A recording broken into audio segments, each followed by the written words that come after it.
It's interesting, it's also basically a disaster. I mean, Mud Island, you know, you can go through the Cook Convention Center, incredible cost overruns. I would remind people in this community, and I don't think they pay attention to this, is that the FedEx Forum, which is the crown jewel of the facilities here, we now lead the entire civilized world in the number of arenas and these kinds of sports facilities, most of them sitting hollow right now. But I think that the overview of this is that the FedEx Forum has been talked about in terms of basically a $250 million project. Well, that's palatable.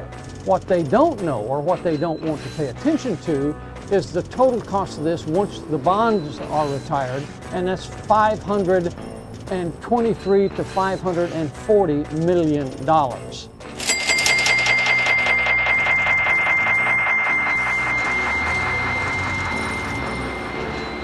That's the total price that people need to think about.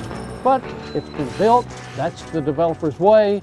Build it, get to that point where it's half done, and no political body can stop anything like that.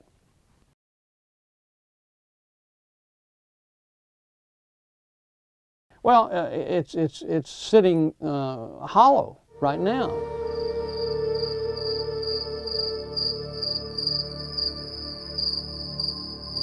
And this is once again this rush to judgment that we are in a competition with the city of Nashville in particular, and what they do we have to top.